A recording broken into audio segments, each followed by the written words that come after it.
My name is Greg Holbus. I am a member of the Machickanee Players, a community theater in Oconto, Wisconsin. This is an audio recording of a seminar we presented on the fundamentals of storytelling. The purpose of this seminar was to help aspiring playwrights pen quality stories and to help our aspiring producers choose worthy stories. A couple of initial acknowledgments.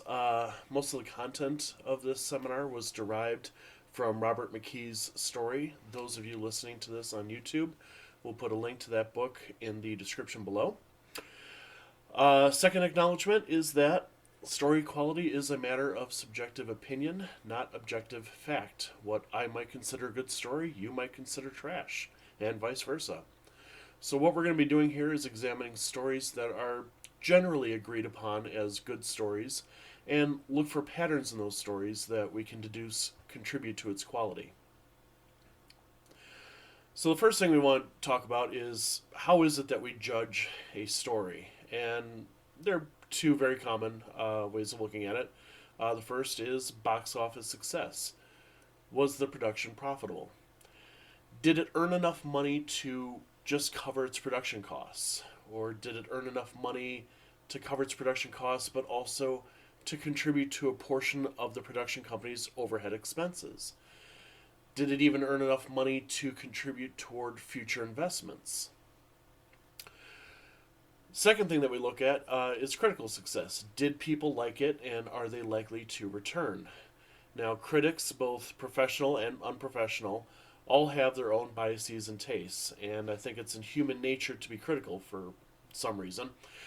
People are more likely to write reviews, whether it's for movies or restaurants or really any business, when they have something to complain about.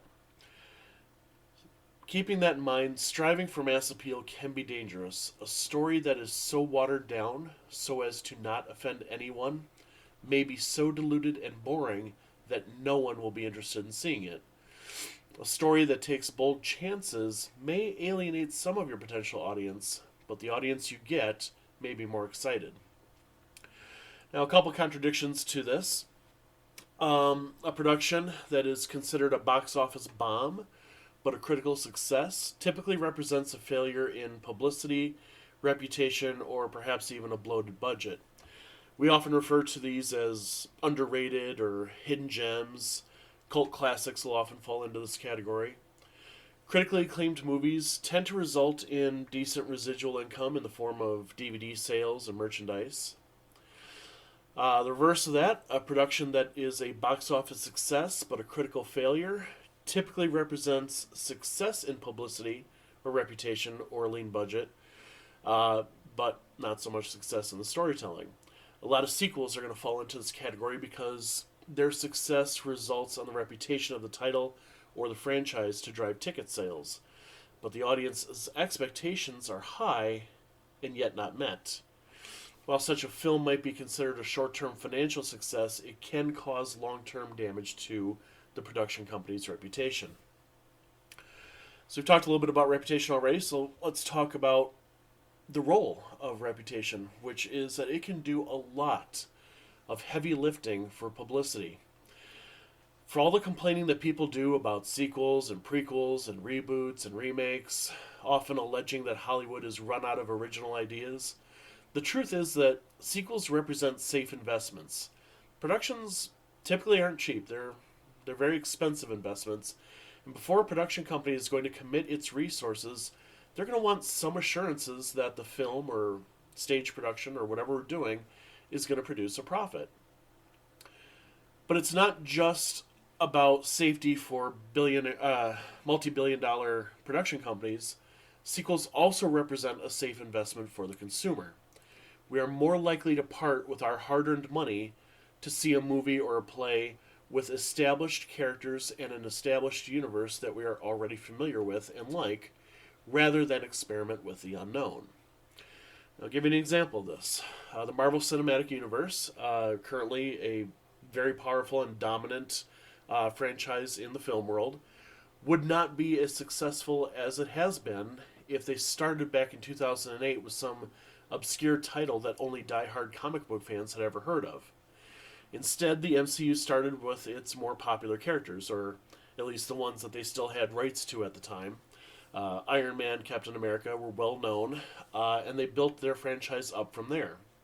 It wasn't until the MCU established its reputation that they could leverage that reputation to boost the profile of their more obscure properties, such as Ant-Man and Guardians of the Galaxy. Now, this doesn't mean that we should never produce obscure titles or original titles. If a story is worthy and of high quality, then it deserves its chance to shine as well. But without name recognition backing it up, publicity for that show is going to be much more difficult. So, in the absence of title recognition, you can leverage the reputation of others involved in the production. You'll often hear promotions for new titles invoke the names of well known and respected actors attached to the project, or perhaps a director or a studio with a reputation for producing blockbusters will be mentioned in the trailers as well. Next, let's talk about balancing meaning and entertainment. And this is where I like to switch to a food analogy, and I'll typically group stories into one of three different categories. The first being marshmallow fluff. Sweet, tasty, but no substance or nutritional value. This is going to be a story that is entertaining but meaningless. These stories are quickly forgotten because they fail to form a deep connection with the audience. A lot of times we're going to refer to these stories as guilty pleasures because they contain things that appeal to the more reptilian sides of our brains. They have sexy actors or impressive stunts, big explosions, funny jokes, cool special effects, etc. Second category is going to be your raw vegetables. They're good for your health, but not particularly appetizing. This is going to be a story that is meaningful, but not particularly entertaining. These stories usually aren't remembered either because no one was drawn to hear the story in the first place. In the third category, what we're striving for, are your meat and potatoes. These are delicious and nutritious, a story that is both meaningful, substantive, and entertaining. These stories stick. They're entertaining to bait the audience, but substantive so as to form that deeper connection. Now, sometimes, let's admit it, the masses want marshmallow fluff.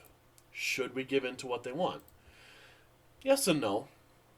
Theater, as we are, even a nonprofit theater such as ours, is a business. Productions cost money, and the only way we can afford to continue producing shows is to earn money from them. On the other hand, art has the ability to shape culture and guide civil discourse, and I would argue, therefore, that we have an obligation to do so. We would be irresponsible not to use our platform to share meaningful stories that can touch our patrons' lives. And generally, it's better to be a leader than a follower. Now, there are a lot of ways in which we can take a meaningful story and dress it up to make it entertaining. Genres will typically use a particular set of techniques and gimmicks to make a story entertaining. Think of it like dousing a salad in dressing.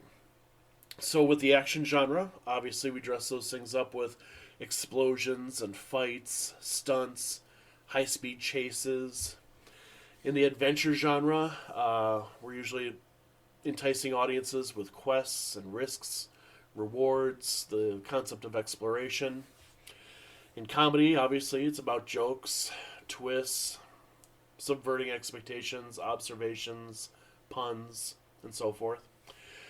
With drama, we're playing with emotions and empathy, stakes, conflict.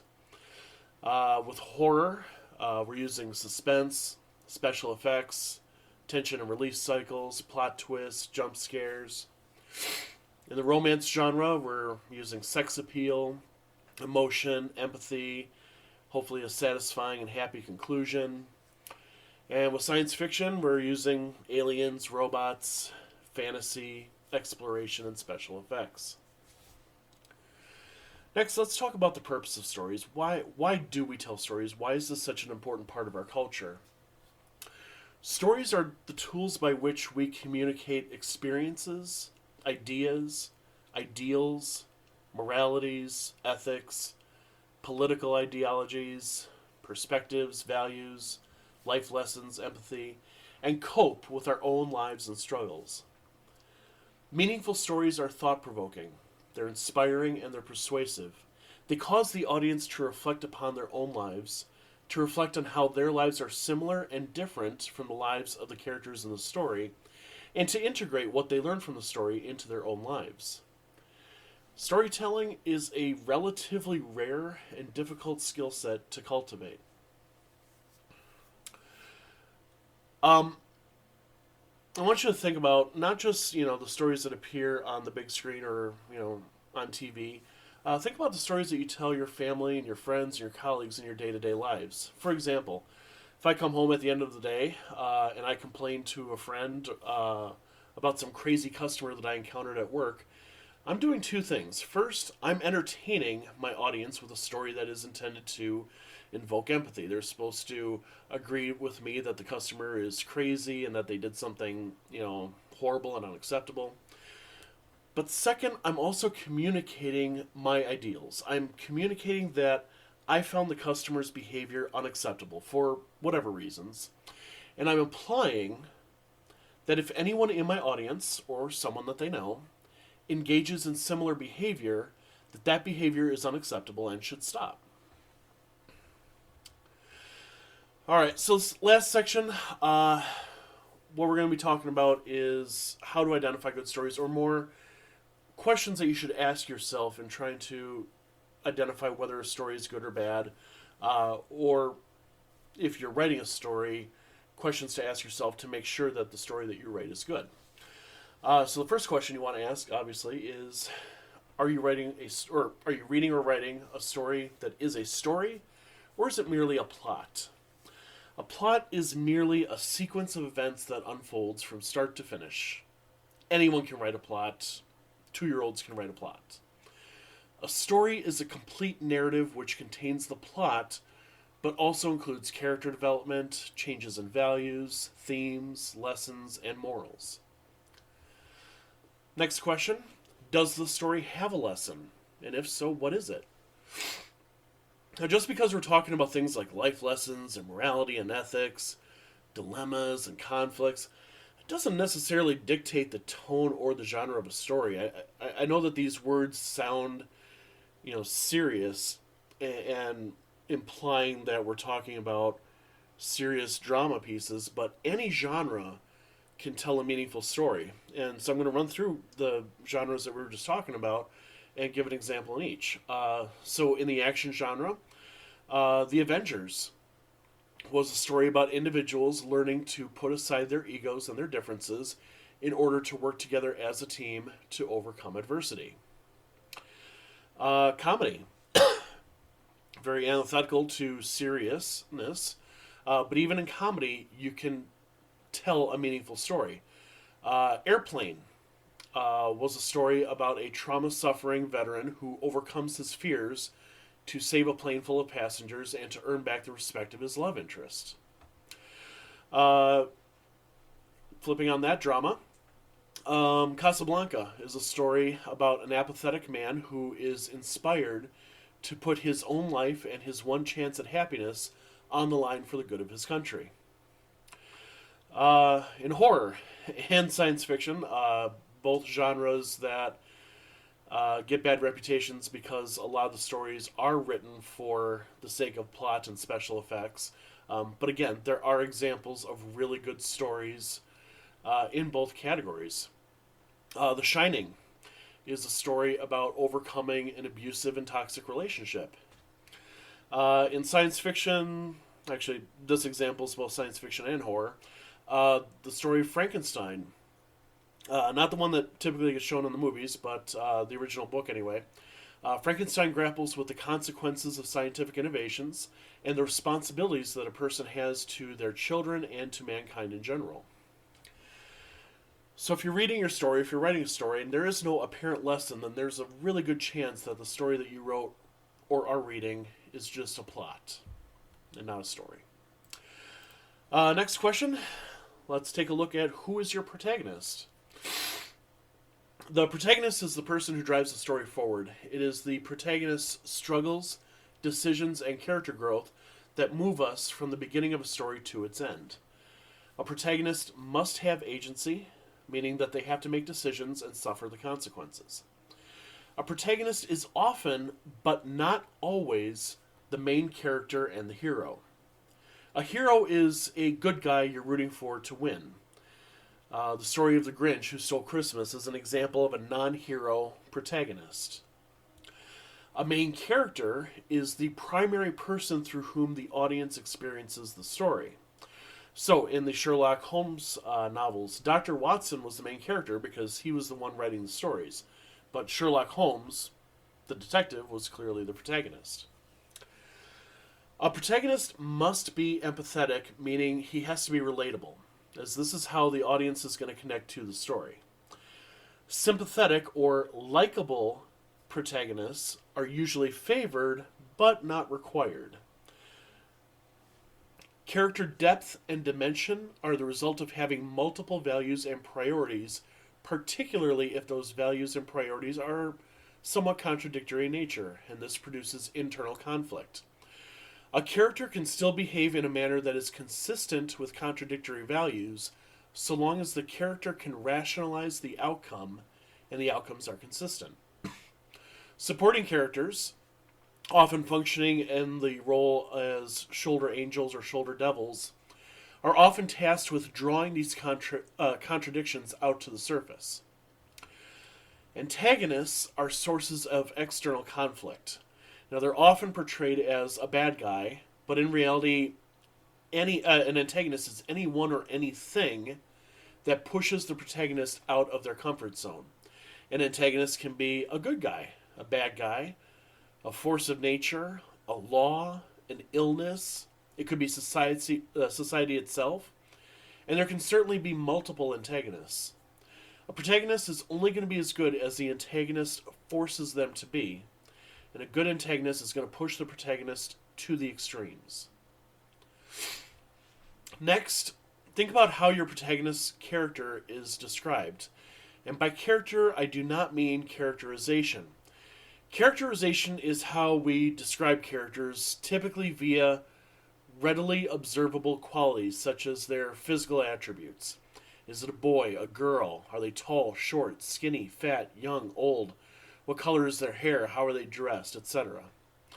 Or it might be biographical traits. You know, what's on their resume? What was their education, their occupation, their hobbies, and these other surface level personality traits. In contrast to characterization, character digs deep into a character's backstory, their mind, and their behavior. Understanding their values, their priorities, their passions, ambitions, and fears will typically allow you to predict how they're going to respond when faced with a choice, a dilemma, a conflict, or other struggle. Characters are defined by the choices that they make under pressure. And so that leads right into the next question, of course, which is what fundamental decisions, choices, conflicts, and dilemmas does the protagonist contend with? And are these struggles relatable? Again, when the audience is watching a story, whatever the protagonist is going through, whatever they're struggling with, whatever choices they have to make, you want the audience to be able to relate to those struggles, because the whole purpose of the story is to give the audience a new perspective so that they can incorporate this story into their own lives. The choice a protagonist has to make should never be between right and wrong or good and evil. These are concepts for children. Everyone makes the choice that is good or right from their perspective. Even a villain who recognizes that he is a villain still believes that his actions will further a positive in his, perhaps warped, worldview. Every true villain sees themselves as the hero of their own story. And then the final question, does the protagonist grow through the course of the story? Growth does not have to be positive. Plenty of stories, such as tragedies or good guys turn bad tropes or stories of disillusionment, depict negative character growth. So a more precise question would be, is the protagonist dynamic or static? Does the protagonist change, or are they the same person at the end of the story that they were at the beginning of the story? And with that, that is the conclusion of the seminar. Hope you've enjoyed it. Hope you've learned something from it. If you want to check out the stories that the Machickanee players are producing, Come visit us at themachickaneeplayers.org.